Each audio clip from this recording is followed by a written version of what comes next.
Yang kedua, saudara-saudara sekalian, yang harus kita lakukan adalah membacanya, mempelajari bacaannya dan membacanya, belajar huruf hijaiyahnya.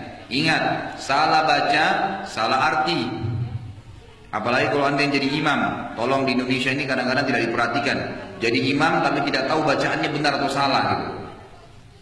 Kita ambil contoh surah Al-Fatihah.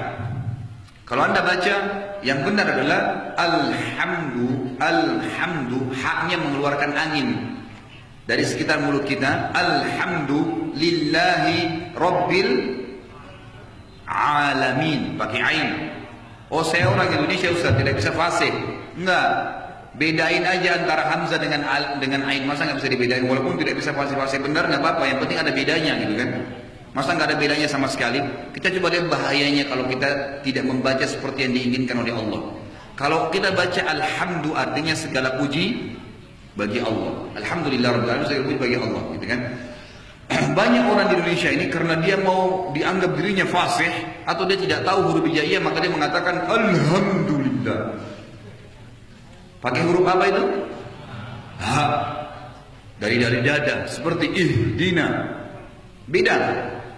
Kalau kita baca alhamdu pakai ha, artinya segala puji bagi Allah. Kalau kita bilang alhamdu, itu kematian bagi Allah. Hamada pakai ha, artinya segala puji. Hamada artinya kematian. Kalau kita baca alhamdulillahi, kematian bagi Allah. Rabbil alamin, Tuhan alam semesta. Di Indonesia kadang-kadang tidak mau capek-capek belajar ain, pakai hamzah. Rabbil alamin. Kalau alamin artinya alam semesta. Kalau alamin artinya sakit. Makanya Allah mengatakan tentang orang-orang yang disiksa di api neraka, Allah mengatakan Allah itu azabnya alim, sangat menyakitkan. Pakai hamzah. Berarti kalau kita ubah ain menjadi hamzah, artinya kematian bagi Allah, Tuhannya orang-orang sakit. Kan artinya lain. Di Indonesia contoh banyak yang sering ini juz 30 orang baca, idza zulzilatil ardu zilzalaha. Pertama pakai zal dulu, idza, lidahnya ditekan ke atas. Yang kedua zai, bergetar lidahnya, zulzilah. Artinya sewaktu bumi ini kami goncang dengan keras pada hari kiamat. Ada orang enggak, di Indonesia disamain semua, sin, shin, sad, ya, va, semua samain. Zal, zai enggak ada bedanya. Dibaca isa sulsilatil ardu zilzalaha. Izanya sudah salah diganti dengan sin, nggak ada artinya kalau isa itu. Kemudian kalau zulzila diganti dengan sulsila, pakai sin artinya bersambung-sambung. Tadi artinya kalau bumi bergoncang, ini jadi berganti bumi bersambung-sambung, berubah maknanya. Jadi pelajari huruf hijaiyahnya. Mohon maaf, saya sering kali temukan, bahkan kadang-kadang ada sudah bergelar kiai di mimbar hari Jumat, bacanya salah. Ini gimana caranya ini, gitu kan? Nggak boleh, harus belajar huruf hijaiyah, jangan berlalu, belajar agar tidak keliru gitu. Beda saudara antara sin dengan shin, beda antara sad dengan dad, beda dengan dha, ya, itu dengan zai, dengan zal, beda semuanya, harus dibedakan. Dan beda juga dengan tha, ini yang paling sering salah. Alif ba ta tha, anginnya dikeluarkan, lidah ditekan di atas. Wa ala thalathati, beda, bukan wa ala salasati, lain artinya, ucapannya pun beda. Jadi pelajari juru huruf hijaiyahnya, kemudian baca, rutin dibaca.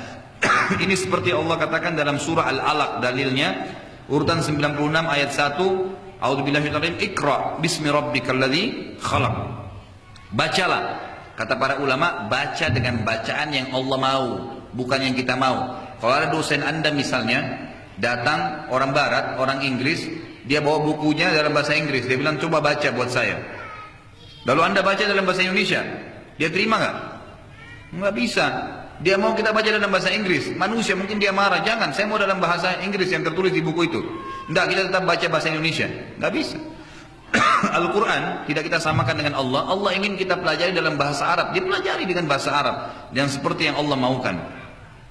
Lalu yang kedua dalilnya dalam surah Al-Muzammil urutan 73 ayat 20, a'udzubillahi minasyaitonir rajim, kata Allah Subhanahu wa taala, faqra'u ma tayassara minal Qur'an, dan bacalah dengan bacaan yang benar apa yang telah dimudahkan ya dari Al-Quran untukmu. Kemudian Allah katakan juga sama dalam surah Muzammil urutan 73 ayat 4 kepada Nabi sallallahu alaihi wasallam pada saat beliau diperintahkan bangun salat malam, a'udzubillahi minasyaitonir rajim, auzid alaihi warattilil qur'ana tartila. Dan tambahlah bacaan-bacaan Qur'anmu setiap hari hai Muhammad, serta tartilkanlah. Apa itu tartilkan? Baca dengan tenang, dengan benar, ya, tadabburi ayatnya gitu. Baik, ini yang kedua, membacanya, mempelajari hurufnya dan membacanya. Setiap hari dijadwalin. Para sahabat radhiyallahu alaihim, mereka ada yang menghatam 3 hari sekali, ada yang 7 hari sekali, dan maksimal 40 hari sekali, bukan setahun sekali, ya. Ingat itu ya, banyak orang di antara kita nanti sentuh Quran kalau Ramadan, itu pun syukur-syukur kalau khatam, gitu kan. Jadi ini harus dibaca terus.